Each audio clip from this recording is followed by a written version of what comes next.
ಜನನಿ news ಚಾನೆಲ್ಗೆ like ಮಾಡಿ, subscribe ಮಾಡಿ, ಶೇರ್ ಮಾಡುವ ಮೂಲಕ ನಮ್ಮ ಚಾನೆಲ್ಗೆ ಸಹಕರಿಸಿ. ಹೆಚ್ಚಿನ ಮಾಹಿತಿಗಾಗಿ ಸಂಪರ್ಕಿಸಿ ಹರಿಚಿನ್.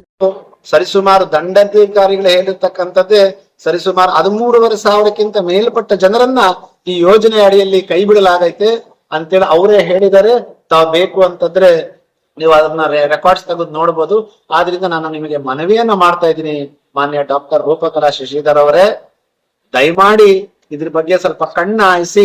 13,500 ಜನರು ಅಂತಂದ್ರೆ ಕನಿಷ್ಠ ಪಕ್ಷ 2-3 ಜನ ಇರ್ತಾರೆ. ಇದನ್ನ ನಂಬ್ಕೊಂಡು ಹೆಚ್ಚು ಕಮ್ಮಿ ಅಂದಾಜು ನಡ್ಕೋದ್ರೆ ಕನಿಷ್ಠ ಪಕ್ಷ 40,000-45,000 ಒಂದು ಜೀವಗಳಿಗೆ ಇದೊಂದು ಹಾನಿ ಆಗೈತೆ ಅಂತೇಳಿ ನಾನು ಕಂಠಾಘೋಷದಿಂದ ನಿಮ್ಗೆ ಮನವಿಯನ್ನ ಮಾಡ್ತಾ ಇದ್ದೀನಿ. ದಯವಿಟ್ಟು ಇದು ಯಾರೋ ನಿಮ್ಮ ಹಿಂಬಾಳಿಗರು ಹೇಳ್ತಾ ಇರಲ್ಲ, ನೀನು ಗ್ರಾಮ ಪಂಚಾಯತಿ ಸದಸ್ಯನ ಇನ್ನೊಂದ ಅಂತ. ನಾನು ಗ್ರಾಮ ಪಂಚಾಯತಿ ಸದಸ್ಯನಾಗಿನೂ ಮಾಡ್ತಾ ಇಲ್ಲ, ಅಥವಾ ನಾನು ZPTPನಾಗೂ ಮಾತಾಡ್ತಾ ಇಲ್ಲ. KJFನ ಒಬ್ಬ ನಾಗರಿಕನಾಗಿ, ಒಬ್ಬ ಮಾನವ ಕುಲದ ಒಬ್ಬ ಮಾನವನಾಗಿ ಡಾಕ್ಟರ್ ಬಾಬಾ ಸಾಹೇಬ್ ಅಂಬೇಡ್ಕರ್ ಕೊಟ್ಟಿರ್ತಕ್ಕಂಥ ಒಂದು ಸಂವಿಧಾನದಲ್ಲಿ ನಾನು ಈ ಪತ್ರವನ್ನ ಬರಿತಾ ಇದ್ದೀನಿ. ದಯಮಾಡಿ ಈ ಪತ್ರಕ್ಕೆ ಉತ್ತರವನ್ನ ಕೊಡ್ಬೇಕಂತ ಹೇಳಿ ನಾನು ನಿಮ್ಮನ್ನ ಕೇಳ್ಕೊಳ್ತಾ ಇದ್ದೀನಿ. ಇವತ್ತು ನಮ್ಮ ರೂಪಕ್ ಅವ್ರು ಹೇಳ್ತಾರೆ, ರೈತರಿಗೆ ನಾನು ಬೆನ್ನೆಲುಬಾಗಿ ನಿಲ್ತೀನಿ ಅಂತ. ರೂಪಕ ಸ್ವಲ್ಪ ಆದ್ರೂ ಬೆನ್ನೆಲುಬೆಲ್ಲ ಅವ್ರಿಗೆ ಅವ್ರ ಬೆನ್ನನ್ನ ತಟ್ಟುವಂತ ಕೆಲಸ ಮಾಡಿ ಅಂತ ನಿಮ್ಗೆ ಕೇಳ್ಕೊಳ್ತಾ ಇದ್ದೀವಿ. ಇವತ್ತಿಗೆ 2 ತಿಂಗಳಾಯ್ತು ಮಾಧ್ಯಮ ಮಿತ್ರರೇ, ಯಾರೇ ಆಗ್ಲಿ ಆ ರೈತರ ಕಷ್ಟ ಏನು, ಆ ರೈತರ ಒಂದು ನಷ್ಟ ಎಷ್ಟಾಗತ್ತೆ ಅಂತ ತುಂಬಾ ಅಂತ ಕೆಲಸ ಇವತ್ತಿಗೂ ಮಾಡಿದ್ವಿ. ಅದೇ ರೀತಿ ಬಾಳೆ ಬೆಳೆನು ಬಹಳಷ್ಟು ನಷ್ಟವಾಗಿತ್ತು, ಅಲ್ಲಿ ಬಂದು ಫೋಟೋ ಹಿಡ್ಕೊಂಡು ಹೋದ್ರು. ಮೊನ್ನೆ ಶಾಸಕರು ಬಂದ್ರು, ಫೋಟೋ ಶೂಟ್ ಮಾಡಿದ್ರು, ವಿಡಿಯೋ ಶೂಟ್ ಮಾಡಿದ್ರು. ಇವತ್ತು ಅದ್ರ ಬಗ್ಗೆ ಸ್ಪಂದನೆ ಇಲ್ಲ, ಅದ್ರ ಬಗ್ಗೆ ಚಕತ್ಕಾರ ಇದೆ. ಸೊ ಆದ್ರಿಂದ ನಾನು ನಿಮ್ಮಲ್ಲಿ ಕೇಳ್ಕೊಳ್ತಾ ಇದ್ದೀನಿ, ಕೂಡಲೇ ನಮ್ಮ ರೈತರಿಗೆ ನಿಜವಾಗ್ಲೂ ನೀವು ರೈತರ ಬೆನ್ನೆಲುಬಾಗಿ ನಿಲ್ಸಿದೆ ಅಂತಂದ್ರೆ ಈ ವಾರ 15 ದಿವಸಗಳಲ್ಲಿ ನೀವು ಆ ರೈತರಿಗೆ ಬರದ ಕಷ್ಟ ಆಗಿರ್ತಕ್ಕಂಥ ಹಣವನ್ನ ತುಂಬಬೇಕು ಅಂತೇಳಿ ನಾನು ನಿಮ್ಮನ್ನ ಕೇಳ್ಕೊಳ್ತಾ ಇದ್ದೀನಿ. ಇಲ್ಲಿ ಹುಟ್ಟಿ ಬೆಳೆದಿರ್ತಕ್ಕಂಥವ್ರಿಗೆ ಇಲ್ಲಿರ್ತಕ್ಕಂಥ ಕಾಂಟ್ರಾಕ್ಟರ್ಗೆ ಒಂದು ಕಾಂಟ್ರಾಕ್ಟ್ ಕೆಲಸ ಬರ್ತಾ ಇಲ್ಲ. ಅದೇ ರೀತಿ ನೀವು ಯಾವುದೇ ಒಂದು ಟಾಯ್ಲೆಟ್ ಗಳಿಗೆ ಹೋದ್ರೆ, ಶೌಚಾಲಯಕ್ಕೆ ಹೋದ್ರೆ ಟಾಯ್ಲೆಟ್ ನೀಟ್ ಇಲ್ಲ ಅಂತ ಹೇಳ್ತಾ ಇದ್ದಾರೆ. ಪ್ರತಿಯೊಂದು ಪ್ರಶ್ನೆ ಮಾಡ್ತಾ ಇದ್ದಾರೆ, ಅದಕ್ಕೆ ಉತ್ತರ ಮಾತ್ರ ಬರ್ತಾ ಇಲ್ಲ. ಸೊ ಅದಕ್ಕೋಸ್ಕರ ನಾನು ಇದನ್ನ ಹಿಟ್ಲರ್ ಯುಗ ಅಂತ ನಾನು ಕರೀತಾ ಇದ್ದೀನಿ. ದಯಮಾಡಿ ರೂಪಕಲಾ ಶಶಿಧರ್ ಮೇಡಮ್ ಅವರೇ, ಬಹುಶಃ ನೀವು ಒಬ್ಬರು ಪ್ರಭಾವಿ ಸಚಿವರ ಪುತ್ರಿ ಆಗಿರ್ಬೋದು, ಅಥವಾ ನಿಮ್ಮ ಧರ್ಮ ಪತ್ನಿ ಆದಂತ ಶಶಿಧರ್ ಸರ್ ಅವರ ಒಂದು ಬೆಂಬಲ ನಿಮ್ಗಿರ್ಬೋದು, ಅಥವಾ ಇಲ್ಲಿ ಸೂಪರ್ MLA ಅಂತ ಕರ್ಸ್ಕೊಂಡಿರ್ತಕ್ಕಂತ ಒಬ್ಬ ವ್ಯಕ್ತಿಯ ನಿಮಗೆ ಬೆನ್ನೆಲುಬಾಗಿ ನಿಂತ್ಕೊಂಡು ಇದೆಲ್ಲ ನೋಡ್ಕೋಬಹುದು. ಅವರೆಲ್ಲ ಸುಮ್ಮನೆ ಇದ್ದು ನೀವು ಅವರೆಲ್ಲರ ಒಂದು ಬಲದಿಂದ ಅಥವಾ ನಿಮ್ಮ ಪಕ್ಷದ ಬಲದಿಂದ ಇವತ್ತು KJF ತಾಲೂಕಿನಲ್ಲಿ ಏನ್ ಮಾಡುದು ನನಗೆ ಕೇಳಂಗಿಲ್ಲ ಅನ್ನಂಗಿದ್ರೆ ಅದು ನಿಮ್ಮ ಭ್ರಮೆ ಅಷ್ಟೇ. ಇವತ್ತು ಇನ್ನ ಚುನಾವಣೆಗೆ 2 ವರ್ಷಗಳ ಕಾಲ ಐತೆ. ಇವತ್ತಾದ್ರೂ ಇದನ್ನ ಸರಿ ಮಾಡ್ಕೊಂಡು ನಿಮಗೆ ಒಂದೊಂದು ಮತವನ್ನು KJF ತಾಲೂಕಿನ ಜನತೆ ಹಾಕಿರೋರಿಗೆ ನ್ಯಾಯ ಕೊಡ್ಬೇಕು ಅಂತ ಹೇಳಿ ನಾನು ನಿಮ್ಮನ್ನ. ಹಿಟ್ಲರ್ ಯುಗ ಎಲ್ಲ ಐತೆ ಅಂತಂದ್ರೆ ಅದು KJF ಅಲ್ಲಿ ಅನ್ನೋದಕ್ಕೆ ಒಂದು ನಿದರ್ಶನ. ಹಿಟ್ಲರ್ ಯುಗ ಅಂದ್ರೆ ಬಹುಶಃ ಎಲ್ಲರಿಗೂ ಗೊತ್ತಾಗಿದೆ. ಆತ ಮಾಡೋದನ್ನ ಯಾರು ಪ್ರಶ್ನೆ ಮಾಡಂಗಿಲ್ಲ. ಆತ ಮಾಡೋದನ್ನ, ಹಿಟ್ಲರ್ ಮಾಡೋದನ್ನ ಸರಿ ಅನ್ಬೇಕು, ತಪ್ಪಿದ್ರು ಸರಿ ಅನ್ಬೇಕು, ಜೈ ಅನ್ಬೇಕು. ಇನ್ ಕೇಸ್ ಅದೇನಾದ್ರೂ ಸರಿ ಇಲ್ಲ ಅಂತ ಹೇಳಿದ್ರೆ ಅವ್ರಿಗೆ ಮಾನದಂಡ ಹಾಕುವಂಥದ್ದು, ಮತ್ತೊಂದು ಮಾಡೋದು. ಇವತ್ತು ಒಬ್ಬ ಈ KJF ತಾಲೂಕಿನ ಒಬ್ಬ ನಿಷ್ಠಾವಂತ ಪ್ರಜೆಯಾಗಿ ಮಾನ್ಯ ಜೈಪಾಲ್ ಅಣ್ಣನವರು ಅವ್ರ ಆಕ್ರೋಶವನ್ನ ತೋಡ್ಕೊಳ್ತಾರೆ. ಕುಡಿಯೋ ನೀರಿನ ಬಗ್ಗೆ ಸಮಸ್ಯೆ ಇದೆ. ಆದ್ರೂ ಸಹ ನಾನ್ ಬರ್ದಿಲ್ಲ, ಇಲ್ಲಿ ಬರ್ದಿಕ್ಕಂಥದ್ದು ಮಾಧ್ಯಮದ ಪತ್ರಿಕೆಯನ್ನು ಕೊಡ್ತಾ ಇದ್ದೀನಿ. ಹಿಟ್ಲರ್ ಯುಗ ಹೆಂಗಾಯ್ತೆ ಅನ್ನೋದಕ್ಕೆ ಆ ಸ್ವಪಕ್ಷೀಯರೇ ಅವರ ಒಂದು ಕಂಠವನ್ನು ಎತ್ತಿ ನ್ಯಾಯಕ್ಕೋಸ್ಕರ ಕೇಳಬೇಕಾದ್ರೆ ಅವರನ್ನ ಯಾವ ರೀತಿ ಮಟ್ಟ ಹಾಕ್ಬೇಕು ಅನ್ನೋದನ್ನ ಯೋಚನೆ ಮಾಡಿ, ನನಗೆ ಗೊತ್ತಿಲ್ಲ ಅವ್ರು ಮಟ್ಟ ಹಾಕಿದ್ರೆ ಏನು ಅಂತ, ಬಟ್ ಈ ವಿಷಯ ಆ ಸ್ವಪಕ್ಷೀಯರೇ ಎತ್ತಿದಾಗ ಇವತ್ತವರೆಗೂ ಅದಕ್ಕೆ ಉತ್ತರ ಕೊಡದೆ ಸೈಲೆಂಟ್ ಆಗಿದ್ದೀರಾ ಅಂತಂದ್ರೆ ನಿಮ್ಮನ್ನ KJF ಜನತೆ 83,000 ಮತಗಳಿಂದನೂ 53,000 ಮತಗಳ ಅಂತರದಿಂದ ಗೆಲ್ಸಿ ನಿಮ್ಮನ್ನ ಕಳಿಸಿರೋದು ಈ ರೀತಿ ಮಾಡ್ಲಿಕ್ಕ ಅಂತ ನಾನು ಪ್ರಶ್ನೆ ಕೇಳ್ತೇನೆ. ಇದಕ್ಕೂ ತಾವು ಉತ್ತರ ಕೊಡಬೇಕು ಅಂತ ಹೇಳ್ತಾ ಇದ್ದೀನಿ. ಅದೇ ರೀತಿ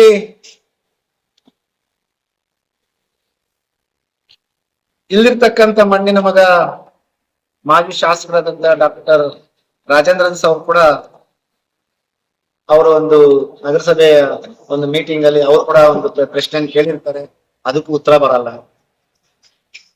ಇದನ್ನು ಕೊಡ್ತೀನಿ ನಿಮ್ಗೆ. ಶಕ್ತಿ ಸಂಘದ ಬಗ್ಗೆ ಮಾತಾಡಿ, ಮೋಹನ್ ಕೃಷ್ಣ ನಮ್ಮ ಹೆಣ್ಮಕ್ಳು ಕಟ್ಟಬೇಕಾಗಿರೋ ದುಡ್ಡು ನೀನೇ ಕಟ್ಬಿಡ್ತೀಯ, ನಿನ್ ತಾಕತ್ ಆಯ್ತಾ, ನಿನ್ ಕೆಪಾಸಿಟಿ ಆಯ್ತಾ ಅಂತೇಳಿ ಯಾರೋ ಒಬ್ರು ಮಾತಾಡ್ತಾರೆ. ಅವ್ರು ಬಹಳ ದೊಡ್ಡವರು, ನಾನು ಅವ್ರ ಬಗ್ಗೆ ಗೌರವದಿಂದಲೇ ಮಾತಾಡ್ತೀನಿ. ನಮ್ಮ ರೂಪಕ್ಕೆ ಏನ್ ಹೇಳ್ಕೊಡ್ತಾರೋ ಅವ್ರು ಅದನ್ನೇ ಮಾತಾಡ್ತಾರೆ. ನಾನು ಹೇಳೋದಿಷ್ಟೇ, ಖಂಡಿತವಾಗ್ಲೂ ಮೋಹನ್ ಕೃಷ್ಣ ಕಟ್ಟೇ ಕಟ್ತಾನೆ ಹಣನ. ಹೆಣ್ಣು ಮಕ್ಳ ಹತ್ರ ತಿಂದಿರೋ ಹಣನ ಮೋಹನ್ ಕೃಷ್ಣ ಕಟ್ಟೇ ಕಟ್ತಾನೆ. ಇದನ್ನ ದಯವಿಟ್ಟು ನಮ್ಮ ಮಾಧ್ಯಮದವರು ಬರೀರಿ, ನಿಮ್ಗೆ ಒಳ್ಳೇದು ಅನ್ಸಿದ್ರೆ. ಆದ್ರೆ ಮೋಹನ್ ಕೃಷ್ಣ ಕೈಯಿಂದ ಕಟ್ಟಲ್ಲ.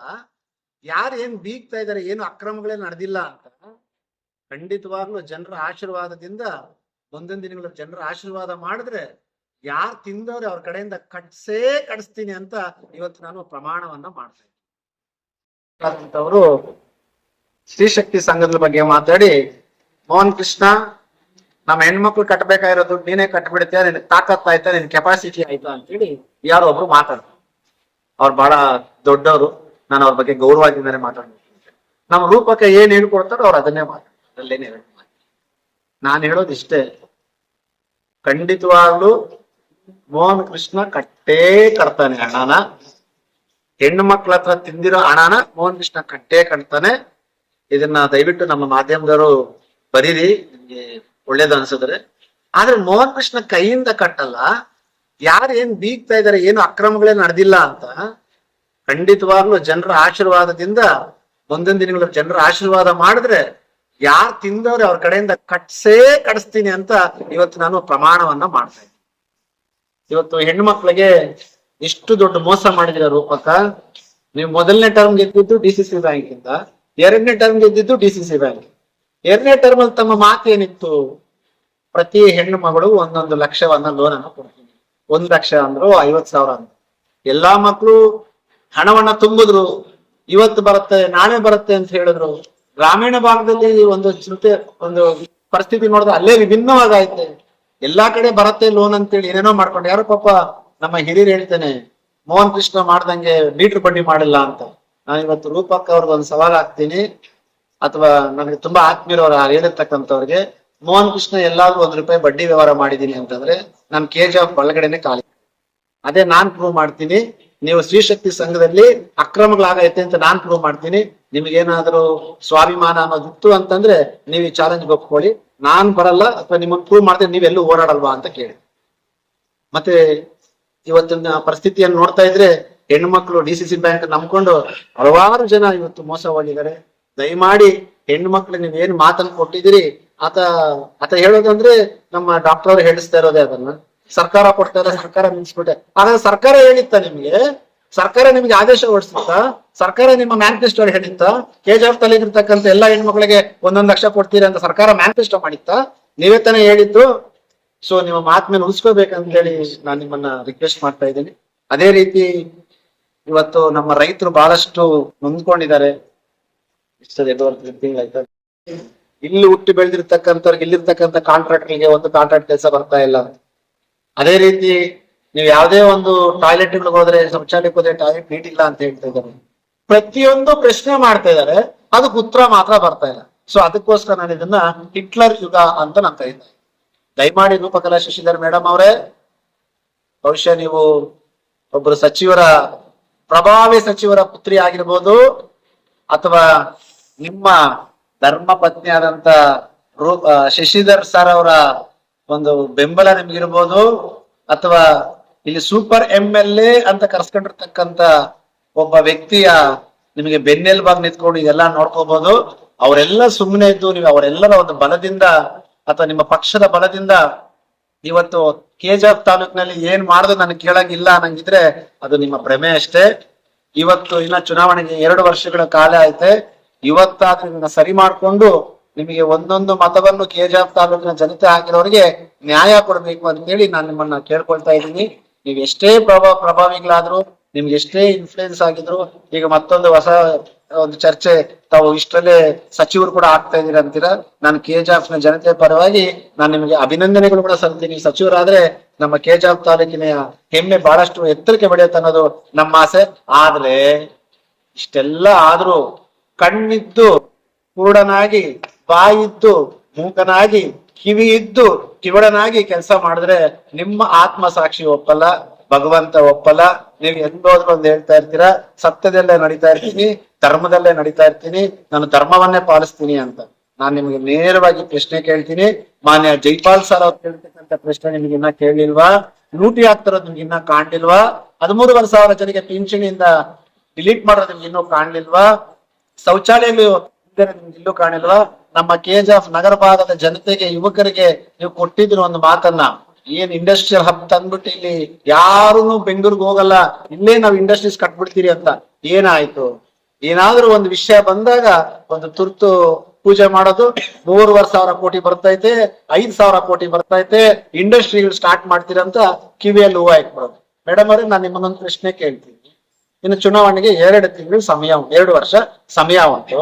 ನಿನ್ನೆನೋ ಮೊನ್ನೆನೋ ನೋಡಿದೆ ಒಂದು ಸಾಮಾಜಿಕ ಮಾಧ್ಯಮದಲ್ಲಿ 3,500 ಕೋಟಿ ಎಲ್ಲ ಅಪ್ಲಿಕೇಶನ್ ಹಾಕೊಂಡಿದ್ದಾರೆ, ಅವ್ರ ಡೆಪಾಸಿಟ್ಸ್ ಕಟ್ಬಿಟ್ಟವ್ರೆ, ಒಂದ್ ಕಡೆ 5,000 ಕೋಟಿ ಅಂತೀರಾ. ರೂಪಕ್ಕ ಇಷ್ಟು ದಿವಸ ತಾವು ಕಿವಿಯಲ್ಲಿ ಹೂವ ಇಡ್ತಾ ಇದ್ರಿ ನಮ್ಮ KGF ಜನತೆಗೆ. ಒಂದು ಇಂಡಸ್ಟ್ರಿ ಎಸ್ಟಾಬ್ಲಿಷ್ಮೆಂಟ್ ಆಗ್ಲಿಕ್ಕೆ ಎಷ್ಟು ಸಮಯ ಬೇಕಂತ ನೀವು ಹೇಳ್ತೀರಾ? ಇವಾಗ ಡಾಕ್ಟರೇಟ್ ಪಡ್ತಕ್ಕಂತ MLA ಅವರು ನಮ್ಮ ಸೌಭಾಗ್ಯ. ನೀವು ಡಾಕ್ಟರ್ ಆಗಿರ್ತಕ್ಕಂಥದ್ದು ನಮ್ಮ ಸೌಭಾಗ್ಯ. ಯಾಕೆ ಅಂತಂದ್ರೆ ನೀವು ಬಹಳಷ್ಟು ಓದಿದ್ದೀರಾ, ಬಹಳಷ್ಟು ಕಲ್ತಿದ್ದೀರಾ, ಬಹಳಷ್ಟು ತಿಳ್ಕೊಂಡಿದ್ದೀರಾ. ಇನ್ನೂ ಎಷ್ಟು ದಿನ ಈ KGF ಜನತೆಗೆ ನೀವು ಮೋಸ ಮಾಡ್ಲಿಕ್ಕೆ ಹೋಗ್ತೀರಾ? 2 ವರ್ಷದಲ್ಲಿ 3,500 ಕೋಟಿ ಹೂಡಿಕೆ ಮಾಡಿದ್ರೆ ನೀವು ಇಂಡಸ್ಟ್ರಿ ತರ್ತೀರಾ ಅಂತ ಭಗವಂತನ ಮುಂದೆ ಪ್ರಮಾಣ ಮಾಡಿ. 2 ವರ್ಷದಲ್ಲಿ 5,000 ಕೋಟಿ ಹೂಡಿಕೆ ಮಾಡ್ತಕ್ಕಂಥ ಎಲ್ಲಾ ಕಂಪನೀಸ್ ಸ್ಟಾರ್ಟ್ ಆಗ್ಬಿಡ್ತದೆ ಅಂತ ಭಗವಂತನಲ್ಲಿ ಪ್ರಾರ್ಥನೆ ಸತ್ಯ ಮಾಡ್ತಾರೆ. ಇನ್ನೂ ಬೇಡ ರೂಪತ್ತವ್ರೆ. ಬಹುಶಃ ಪ್ರಾಮಾಣಿಕವಾಗಿ ಬದುಕಿದ್ರು, 10 ದಿನ ಬದುಕಿದ್ರು ಪ್ರಾಮಾಣಿಕವಾಗಿ ಬದುಕಬೇಕು. 10 ದಿನ ನಾವು ಅಧಿಕಾರ ಚಲಾಯಿಸಿದ್ರು ಆತ್ಮಸಾಕ್ಷಿ ಜನರ ಒಂದು ಒಳ್ಳೆಯತನಕ್ಕೆ ಪಾತ್ರರಾಗಿ ನಾವು ಅಧಿಕಾರ ನಡೆಸಬೇಕೇ ಹೊರತು ಈ ರೀತಿ ಸುಳ್ಳುಗಳನ್ನ ಹಬ್ಸ್ಕೊಂಡು ಬಹುಶಃ ನೀವು ಇದಕ್ಕೆ ಉತ್ತರ ಕೊಡ್ಲೇಬೇಕಾಗತ್ತೆ. ಯಾಕಂದ್ರೆ 3,500 ಕೋಟಿ ನಾವು ಬಂದ್ಬಿಟ್ಟಿದ್ದಾರೆ, ಇಂಡಸ್ಟ್ರಿ ಸ್ಟಾರ್ಟ್ ಆಗ್ಬಿಟ್ಟೈತೆ ಅಂತಿರಲ್ಲ, ಅದಕ್ಕೊಂದು ಡೆಡ್ ಲೈನ್ ಹೇಳಿ. ಇಂಥ ದಿವಸ ಇವಾಗ ಎಲ್ಲಾ ಕಡೆ ಹೋಗ್ತಿರಲ್ಲ, ಆ ಫಿಲ್ಟರ್ಗೆ ಟೇಪ್ ಕಟ್ ಮಾಡಕ್ ಹೋಗ್ತೀರಾ, ರೋಡ್ ಪೂಜೆಗೆ ಟೇಪ್ ಕಟ್ ಮಾಡಕ್ ಹೋಗ್ತೀರಾ, ಅದೆಲ್ಲಾ ಬಿಟ್ಟು ಇನ್ನೊಂದ್ ಎಲ್ಲೆಲ್ಲೋ ಕೆಲ್ಸಗಳು ಮಾಡಕ್ ಟೇಪ್ ಕಟ್ ಮಾಡಕ್ ಹೋಗ್ತೀರಾ, ಅಲ್ಲಿ ಕಮಿಷನ್ ಬರ್ತದೆ. ಆದ್ರೆ ಇವತ್ತು ಈ ಒಂದು ಕೈಗಾರಿಕೆ ಸ್ಥಾಪನೆ ಆಗುವಂತ ದಿನ ಧೈರ್ಯವಾಗಿ ಹೇಳಿ, ನಾವು ನಿಮಗೆ ಮೆಚ್ಕೊಳ್ತೀರಿ. ಇಂಥ ದಿನ ಇಂಥ ಕೈಗಾರಿಕೆ ಬಂದಾಯ್ತೆ, ಇಂಥ ಕಂಪ್ನಿ ಬಂದಾಯ್ತೆ, ಇಂಥ ದಿನ ನಾವು ಶಂಕುಸ್ಥಾಪನೆ ಮಾಡ್ತೀರಿ, ಇಂಥ ದಿನ ನಿಮ್ ಇಷ್ಟಲ್ಲಿ ಕೆಲಸ ಕೊಡ್ತೀರಿ. ನೀವು ಕೊಟ್ಟಿರ್ತಕ್ಕಂಥ ಮಾತೇನು? 5 ವರ್ಷದಲ್ಲಿ, ಅಂದ್ರೆ ನಿಮ್ಮ ಹಿಂದಿನ 5 ವರ್ಷದಲ್ಲ, ಈವಾಗಿರ್ತಕ್ಕಂಥ 5 ವರ್ಷದಲ್ಲಿ ನಾನು ಎಂಟೈರ್ ನಿರುದ್ಯೋಗ ಸಮಸ್ಯೆಯನ್ನು ನಿವಾರಿಸಿ ಇಂಡಸ್ಟ್ರಿಯಲ್ ಹಬ್ ಅನ್ನ ತಂದು ಯುವಕರಿಗೆ ನಾನು ಉದ್ಯೋಗವನ್ನು ಸೃಷ್ಟಿ ಮಾಡ್ತೀನಿ ಅಂತ ಹೇಳಿದ್ರಲ್ಲ, ಅದನ್ನ ಹೇಳಿ. 3,500 ಕೋಟಿ ಯಾವ ಕಂಪನಿ ಹೇಳಿ? 5,000 ಕೋಟಿ ಬರ್ತಾರಂತ ಬಂಡವಾಳ ಯಾವ ಕಂಪನಿ ಅಂತ ಹೇಳಿ? ಯಾವತ್ತು ನೀವು ಉದ್ಯೋಗ ನನ್ನ ಯುವಕರು ಕೊಡ್ತೀರಿ ಅಂತ ಹೇಳಿ, ಅವಾಗ ನಾನು ಒಪ್ಕೊಳ್ತೀನಿ. ದಯಮಾಡಿ ಕನಿಷ್ಠ ಪಕ್ಷ ನಮ್ಗೆ ಗ್ಯಾರಂಟಿಗಳ ಹೆಸರಲ್ಲಿ ಮೋಸ ಮಾಡಿದ್ರಿ. ಇವತ್ತು ಒಂದು ಲಿಕ್ಕರ್ ಬಾಟ್ಲು ಎಷ್ಟಿದ್ದು ನಿಮ್ಮ ಒಂದು 2ನೇ ಟರ್ಮ್ ಬಂದಾಗ ಇವಾಗ ಎಷ್ಟಾಯ್ತು ಅನ್ನೋದು ತಾವು ಯೋಚನೆ ಮಾಡ್ತೀವಿ. ಎಲ್ಲಾದ್ರಲ್ಲೂ ನೋಡಿದ್ರೆ ಎಲ್ಲರಿಗೂ ಮೋಸ ಮಾಡಿ ಜನರ ಮೇಲೆ ಕಿವಿಯ ಹೂವ ಇಟ್ಟು ನೀವು ಅಧಿಕಾರಕ್ಕೆ ಬಂದ್ರಿ. ಕನಿಷ್ಠ ಪಕ್ಷ ಏನ್ ಮಾಡಿಲ್ಲ ಅಂದ್ರು ನಾನ್ ನಿಮ್ಗೆ ಪತ್ರ ಬರ್ದಿದ್ದೀನಲ್ಲ, ಇದನ್ನ ನೀವು ಓದ್ತಿರೋ ಡಸ್ಟ್ಬಿನ್ ಬಿಸಾಕ್ತಿರೋ ಗೊತ್ತಿಲ್ಲ. ಓದಿದ್ರೆ ಬಹಳ ಅನುಕೂಲ, ಡಸ್ಟ್ಬಿನ್ಗೆ ಹಾಕಿದ್ರೆ ಅದು ನಿಮ್ಗೆ ಅನಾನುಕೂಲ. ಯಾಕೆ ಅಂದ್ರೆ ಮುಂದಿನ ದಿನಗಳಲ್ಲಿ ನಾವು ಅದನ್ನ ಹೇಳ್ತೀವಿ. ದಯಮಾಡಿ ಉದ್ಯೋಗದ ಕಡೆ ಒಂದ್ ಕಡೆ ಗಮನ ಹರಿಸಿದ್ರೆ ಇದೇ ರೀತಿ ಪಿಂಚಣಿದಾರರಿಗೆ ನೀವು ಗಮನ ಹರಿಸ್ಬೇಕು ಅಂತ ಹೇಳಿ ನಾನು ನಿಮ್ಮನ್ನ ಕೈ ಎತ್ತಿ ಬೇಡ್ಕೊಳ್ತಾ ಇದ್ದೀನಿ. ಮತ್ತೊಂದು ಬಹಳ ಇಂಪಾರ್ಟೆಂಟ್ ಆದಂತ ವಿಷಯ, ಮಾಡತಕ್ಕಂಥ ಕೆಲಸ ಎಲ್ಲ ಸರಿ ಇದೆ ಅಂತೇಳಿ ಅವರಷ್ಟಕ್ಕೆ ಅವರೇ ಮಾರಿಸ್ಕೊಟ್ಕೊಂಡು ಮುಂದೆ ಹೋಗ್ತಾ ಇದ್ದಾರೆ. ನಮ್ಮ ಮೀಡಿಯಾದ ಮಿತ್ರರು ನೋಡ್ಬೋದು ಯಾವ ರೀತಿ ಲ್ಯಾಂಡ್ ಮಾಫಿಯಾ ನಡೀತಾ ಇದೆ ಅನ್ನೋದಕ್ಕೆ. ಇದರ ಬೆನ್ನೆಲುಬು ಯಾರು ಅನ್ನೋದನ್ನು ಸಹ ಇದರಲ್ಲಿ ಮಾಧ್ಯಮದಲ್ಲಿ ಬರೆದಿದ್ದಾರೆ. ಇದು ಕೇವಲ ಒಂದು ಅಂಕಿ ಅಂಶ ಅಲ್ಲ, ಇದರ KGF ನಗರ ಭಾಗ ಮತ್ತು KGF ಗ್ರಾಮೀಣ ಭಾಗದಲ್ಲಿ ಅನೇಕ ಕಡೆ ಈ ಭೂ ಮಾಫಿಯಾ ಅನ್ನೋದು ನಡೀತಾ ಇದೆ. ಇದಕ್ಕೆ ನೇರ ಒತ್ತನ್ನು ಕೊಡ್ತಾ ಇರ್ತಕ್ಕಂಥದ್ದು ಅಥವಾ ಇದರ ನೇರವಾಗಿ ಅವರಿಗೆ ಸಪೋರ್ಟ್ ಅನ್ನು ಮಾಡ್ತಕ್ಕಂಥದ್ದು ಮಾನ್ಯ ಶಾಸಕರಾದಂಥ ರೂಪಕಲಾ ಶಶಿಧರೆ ಅನ್ನೋದು ಎಲ್ಲರ ಆರೋಪ ಆಗೈತೆ. ನಾನು ಈ ಆರೋಪವನ್ನ ಮತ್ತೆ ಒತ್ತಾಯ ಮಾಡ್ತಿದ್ದೀನಿ. ಇದಕ್ಕೆ ತಮ್ಮ ಉತ್ತರವನ್ನು ಕೊಡಬೇಕು ಅಥವಾ ಇವರಿಗೆ ತಕ್ಕ ಶಿಕ್ಷೆನಾಗಬೇಕು. ಸರ್ಕಾರಿ ಜಾಗವನ್ನ ಲೂಟಿ ಮಾಡಿದಂಥದ್ದು ತಕ್ಕ ಶಿಕ್ಷೆನಾಗಬೇಕು ಅಂತೇಳಿ ನಾನು ನಿಮ್ಮನ್ನ ಮನವಿ ಮಾಡ್ತಾ ಇದ್ದೀನಿ. ಅದರ ಈ ಒಂದು ವಾರ 15 ದಿವಸದಿಂದ ನಾವು ನೋಡ್ತಾ ಇದ್ರೆ ಭಾರಿ ಮನ ಕಷ್ಟ ಕೊಡುವಂತ ಒಂದು ಸಂಗತಿಯನ್ನ ನಾವು ಅವನು ಎಲ್ಲ ಸರಿ ಹೋಗತ್ತೆ, ಯಾವುದೇ ರೀತಿಯಾದಂತ ಸಮಸ್ಯೆಗಳಿದ್ರು ಇರ್ತಕ್ಕಂಥ ಶಾಸಕರು ಸರಿ ಮಾಡ್ತಾರೆ ಅನ್ನೋ ಒಂದು ಭರವಸೆಯಿಂದ ನಾವು ಸಹ ಸುಮ್ಮನಿದ್ವಿ. ಆದ್ರೆ ತೀರ ಬರ್ತಾ ನೋಡ್ತಾ ಇದ್ರೆ ಈ ಕೆಜಿಎಫ್ ತಾಲೂಕಿನಲ್ಲಿ ಈ ವೃದ್ಧಾಪರು, ವಿಶೇಷ ಚೇತನರು, ಅದಾದ ನಂತರ ವಿಧವಾ ಪಿಂಚಣಿದಾರರು, ಈ ತರ ಎಲ್ಲ ನೋಡ್ತಾ ಇದ್ರೆ ನಿಮ್ಮ ಗಮನಕ್ಕೆ ಬಂದಂತೆ ನಿನ್ನೆ ಪತ್ರಿಕೆಯಲ್ಲಿ ಕೂಡ, ಇವತ್ತಿನ ಪತ್ರಿಕೆಯಲ್ಲಿ ಕೂಡ ಬಂದೈತೆ, ಕನಿಷ್ಠ ಪಕ್ಷ 13,500 ಜನರನ್ನ ಈ ಒಂದು ಯೋಜನೆಗಳಿಂದ ಕೈ ಬಿಡಲಾಗುತ್ತೆ. 13,500 ಜನ ಕೆಜಿಎಫ್ ತಾಲೂಕಿನಲ್ಲಿ ಪಿಂಚಣಿದಾರರ ಕೈ ಬಿಟ್ಟಿದ್ದಾರೆ ಅಂತಂದ್ರೆ ಇಲ್ಲಿರ್ತಕ್ಕಂಥ ಶಾಸಕರು, ಜನಪ್ರತಿನಿಧಿಗಳು ಇವರೆಲ್ಲ ಏನು ಮಾಡ್ತಾ ಇದ್ದಾರೆ ಅನ್ನೋ ಒಬ್ಬ ಪ್ರಶ್ನೆನ ಈ ಕೆಜಿಎಫ್ ನ ನಾಗರಿಕನಾಗಿ ನಾನು ನಿಮ್ಮ ಮಾಧ್ಯಮದ ಮುಂದೆ ನನ್ನ ನೋವನ್ನ ಹೇಳ್ತೇನೆ. ನಿನ್ನೆನೂ 2-3 ಸಾಮಾಜಿಕ ಮಾಧ್ಯಮದಲ್ಲಿ ನೋಡ್ತಾ ಇರ್ಬೇಕಾದ್ರೆ ಅನೇಕ ವೃದ್ಧರು, ಅನೇಕ ಜನ ಅವರ ಕಷ್ಟಗಳನ್ನ ತೋಡ್ಕೊಳ್ತಾ ಇದ್ರ ಬಗ್ಗೆ ಯಾರು ಮಾತಾಡೋದಿಲ್ವಾ, ನಮ್ಮ ಸಮಸ್ಯೆಗಳನ್ನ ಕೇಳೋರು ಯಾರು ಇಲ್ವಾ ಅಂತ ನಿನ್ನೆ ತಾಲೂಕು ಕಚೇರಿ ಬಳಿ ಕೂಡ ಒಂದು ದೊಡ್ಡ ಹೈಡ್ರಾಮಾನೇ ನಡೀತು. ಬಟ್ ಅಲ್ಲಿ ನಾನು ಎಲ್ಲ ರೀತಿಯಾದಂತ ಒಂದು ವಿಡಿಯೋಗಳನ್ನ ನನ್ನ ಟೀಮ್ ಅಲ್ಲಿ ಕಳಿಸ್ಕೊಟ್ಟಾಗ ನೋಡಿದಾಗ ನನಗೂ ಬಹಳ ನೋವು ಅನ್ಸುತ್ತೆ. ಅಲ್ಲಿ ಮಾನ್ಯ ದಂಡಾಧಿಕಾರಿಗಳು ಹೇಳ್ತಾರೆ, ಅವ್ರ ಬಾಯಿಂದ ಬಂತಂತೆ, ಇಟ್ಸ್ ರೆಕಾರ್ಡೆಡ್, ಸರಿಸುಮಾರು 13,500 ಜನವನ್ನ ಈ ಯೋಜನೆಯ ಫಲಾನುಭವಿಗಳನ್ನ ಡಿಲೀಟ್ ಮಾಡಲಾಗೈತೆ. ಕಾರಣಕ್ಕೆ ಅಂತ ಇದ್ರೆ ದಂಡಾಧಿಕಾರಿ ಹೇಳ್ತಾರಂತದ್ದು, ಇದು ನಮ್ದಲ್ಲ, ಸರ್ಕಾರದ ಒಂದು ಆದೇಶದಂತೆ ಫಲಾನುಭವಿಗೆ ನಾವೇನ್ ಕಂಡೀಷನ್ಸ್ ಅಪ್ಲೈಡ್ ಅಂತ ಹೇಳಿರ್ತೀವಿ, ಆ ಕಂಡೀಷನ್ಸ್ ಇಲ್ದಿರೋದ್ರಿಂದ ನಾವು ಅದನ್ನ ಡಿಲೀಟ್ ಮಾಡಿದೀವಿ. ಅದಕ್ಕೆ ಜನರು ತುಂಬಾ ಹೊತ್ತು ಕೇಳ್ತಾ ಇದಾರೆ ಅವರನ್ನ, ನಮ್ಮ ಕಷ್ಟಗಳನ್ನ ನಾವು ಯಾರ ಹೇಳ್ಕೊಳ್ಳಿ, ಯಾರಿಗೆ ಹೇಳಿ ಮಾಡಿದ್ರನ್ನ, ಅಥವಾ ಮಾಡಕ್ ಮುಂಚೆ ನಮಗೆ ಇನ್ಫಾರ್ಮೇಶನ್ ಕೊಟ್ಟಿದ್ದೀರಾ, ಆತರ ಹಲವಾರು ಪ್ರಶ್ನೆಗಳನ್ನ ದಂಡಾಧಿಕಾರಿಗಳಿಗೆ ಕೇಳಿದಾಗ ಬಟ್ ತಹಸೀಲ್ದಾರ್ ಆದಂತವ್ರು ಅವ್ರು ಒಂದೇ ಉತ್ತರ ಕೊಡ್ತಾ ಇರೋದು, ಇದು ನಮ್ಮ ಕೈಯಲ್ಲಿ ಏನಿಲ್ಲ, ಇದು ಸರ್ಕಾರದ ಕೈಯಲ್ಲಿ ಇರ್ತಕ್ಕಂಥದ್ದು, ನಾವು ವಾರ್ಡ್ಗೂ ಬರ್ತೀವಿ, ನಿಮ್ಮ ಸಮಸ್ಯೆಗಳನ್ನ ಆಡಿಸಿ ಮತ್ತೆ ಮಾಡ್ತೀವಿ.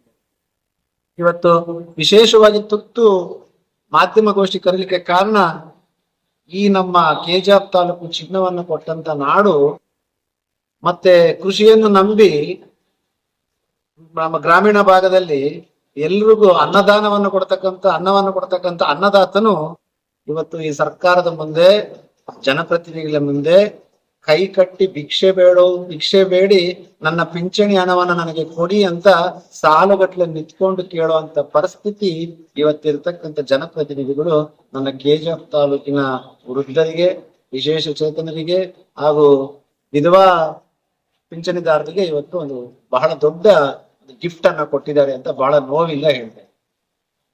ಇವತ್ತು ಇನ್ನೊಂದು ವಿಷಯ ನಾನು ಇವತ್ತಿನ ಮಾತಾಡ್ಲೇಬೇಕಾಗುತ್ತೆ. ಮಾನ್ಯ ಶಾಸಕರಾದಂಥವರು ಕೇವಲ ಡಾಂಬರೀಕರಣಕ್ಕೆ ಕೊಡ್ತಕ್ಕಂಥ ಒತ್ತನ್ನ, ಇಂಗ್ಲಿಷ್ ಅಲ್ಲಿ ಡಾಂಬರೀಕರಣ ಅಂತಂದ್ರೆ ತಾರ್ ರೋಡ್ ಕೊಡ್ತಕ್ಕಂಥ ಒತ್ತನ್ನ ಅಥವಾ ಚರಂಡಿ ಕೊಡ್ತಕ್ಕಂಥ ಒತ್ತನ್ನ ನನ್ನ ತಾಯಂದ್ರಾದಂಥವ್ರಿಗೆ, ಹಿರಿಯರಾದಂಥವ್ರಿಗೆ ಯಾಕೆ ತಮಗೆ ಕಣ್ಣು ಮೂಗು ಬಾಯಿ ಎಲ್ಲ ಮುಚ್ಕೊಂಡ್ ಬಿಟ್ಟಾಯ್ತಾ, ಕೇಳಿಸ್ತಾ ಇಲ್ವಾ ಅಂತ ನಾನು ಇವತ್ತು ನಿಮ್ಮನ್ನ ಪ್ರಶ್ನೆ ಕೇಳ್ತೀನಿ.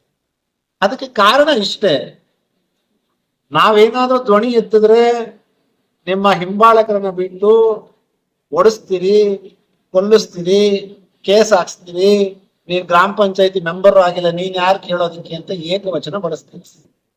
ಇದೆಲ್ಲದಕ್ಕೂ ಬಿಟ್ಟು ನಾನು ಮತ್ತೆ ಹೇಳ್ತಾ ಇದ್ದೀನಿ, ಪೊಲೀಸ್ ಡಿಪಾರ್ಟ್ಮೆಂಟ್ ಮೇಲೆ ನನಗೆ ಬಹಳಷ್ಟು ಗೌರವ ಐತೆ. ಸರಿಸುಮಾರು 8 ವರ್ಷಗಳ ಕಾಲ ಇವತ್ತಿಗೂ ನನಗೆ ನಮ್ಮ ಪೊಲೀಸ್ ಡಿಪಾರ್ಟ್ಮೆಂಟ್ ಬಹಳಷ್ಟು ಒಂದು ಪ್ರೋತ್ಸಾಹವನ್ನ ಕೊಟ್ಟಿದ್ದಾರೆ. ಪ್ರೋತ್ಸಾಹ ಅಂದ್ರೆ ಕಾನೂನಿನ ನಿಟ್ಟಲ್ಲಿ ನಮ್ಗೆ ಎಲ್ಲೂ ಅಡೆತಡೆ ಆಗಿಲ್ಲ. ಆದ್ರೆ ಎಲ್ಲೋ ಒಂದು ತಿಂಗಳಿಂದ ನಾನು ಹೆಸರಿಡ್ಬೇಕಾಗಿರೋ ಸಮಯದಲ್ಲಿ ನಾನು ಹೆಸರನ್ನು ಹೇಳ್ತೀನಿ, ಒಬ್ಬ ಅಧಿಕಾರಿನ ಬೆಳೆಸ್ಕೊಂಡು ವಿನಾಕಾರಣ ತೊಂದರೆ ಕೊಡ್ಲಿಕ್ಕೂ ಮುಂದೆ ಹೋಗ್ತಾ ಇದ್ದೀನಿ. ನಾನು ಇದನ್ನ ವರಿಷ್ಠ ಗಮನಕ್ಕೂ ತರಬೇಕು ಅಂತಿದ್ದೀನಿ. ನೋಡೋಣ, ಎಲ್ಲದಕ್ಕೂ ಒಂದು ಮಿತಿ ಅನ್ನೋದು ಇರ್ತದೆ.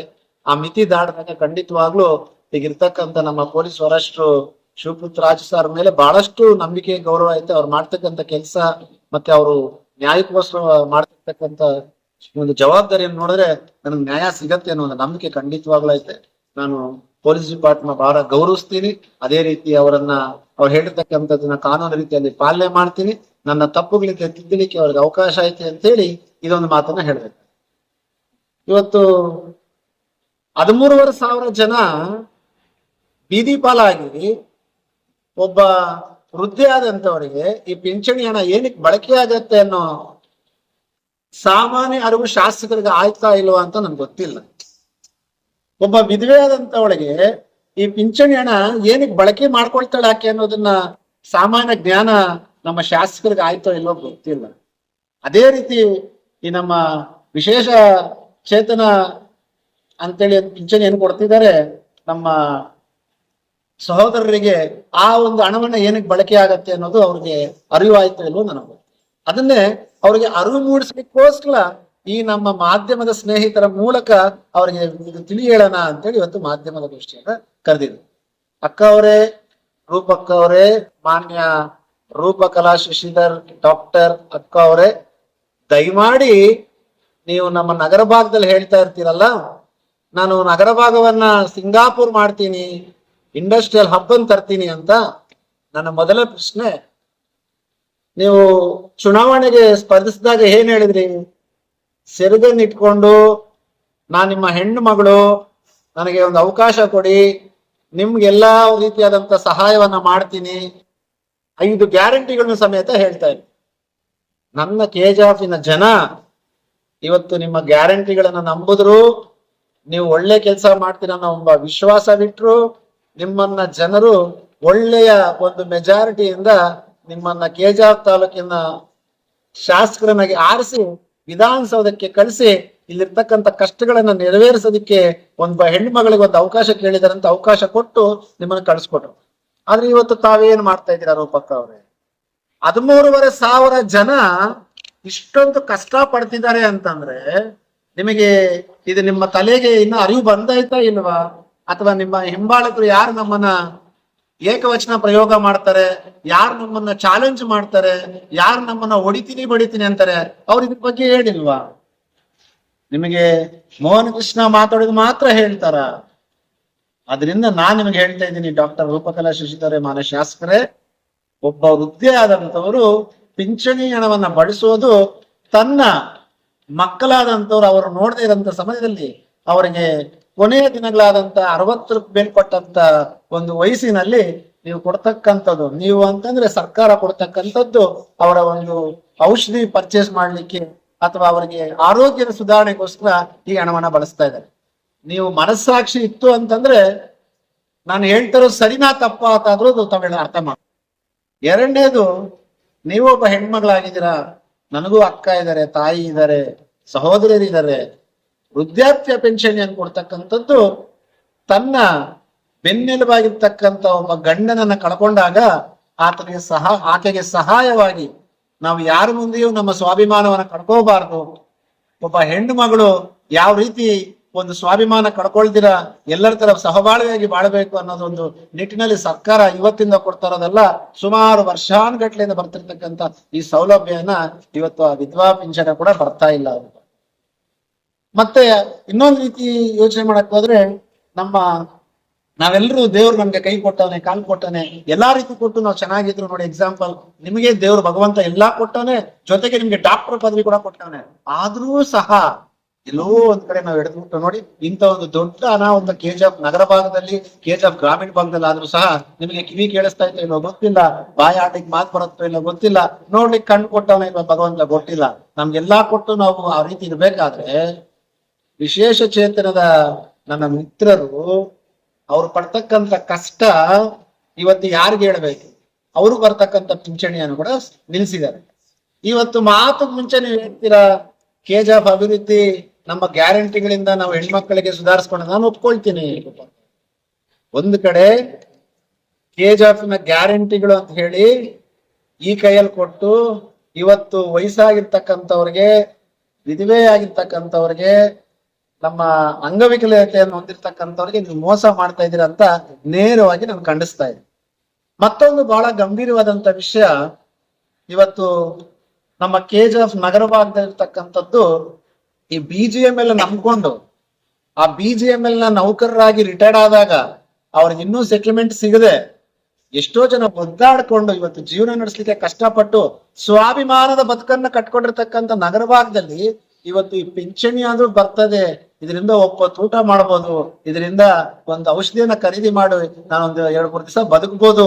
ಈ 3-4 ದಿವಸ ಬದುಕಿದ್ರೆ ನನ್ಗೆ ಅಟ್ಲೀಸ್ಟ್ ಆ ಸೆಟ್ಲ್ಮೆಂಟ್ ಹಣ ಏನಾದ್ರು ಬರ್ತದೆ ಅಂತ BJP ನೌಕರರು ಕಾಯ್ತಾ ಇದ್ರೆ, ಇವತ್ತು ಅವ್ರು ಹೊಟ್ಟೆ ಮೇಲೆ ಹೊಡಿತಾ ಇದಿರಲ್ಲ, ಈ ಪಾಪ ನಿಮ್ಗೆ ತಟ್ಟದೆ ಹೋಗಲ್ಲ ಅಂತ ನಿಮ್ಗೆ. ಇನ್ನೊಂದ್ ಕಡೆ ಗ್ರಾಮೀಣ ಭಾಗದಲ್ಲಿ ರೈತರಿಗೆ ಒಳ್ಳೆಯ ಬೆಳೆಗಳು ಸಿಗ್ತಾ ಇಲ್ಲ, ರೈತರ ಹೆಸರಲ್ಲಿ ಲೂಟಿ ಮಾಡ್ತಾ ಇದ್ದಾರೆ, APMC ಹೆಸರಂತೇಳಿ ಲೂಟಿ ಆಗ್ತಾ ಐತೆ. ನೀವು APMC ಮಾಡ್ತಿರೋ, ಇನ್ನೊಂದ್ ಮಾಡ್ತಿರೋ, ಎಂತ ಮಾಡ್ತಿರೋ ಗೊತ್ತಿಲ್ಲ. ಮೊದಲು ಸರ್ಕಾರದಿಂದ ಬರಬೇಕಾಗದಂತ ಸವಲತ್ತುಗಳನ್ನ ನೀವು ಒದಗಿಸ್ಬಿಟ್ಟು ಆಮೇಲೆ ಮಾತಾಡಿ ಅಂತೇಳಿ ನಾನು ನಿಮ್ಗೆ ಒಂದು ಮನವಿಯನ್ನ ಮಾಡ್ತಾ ಇದ್ದೀನಿ.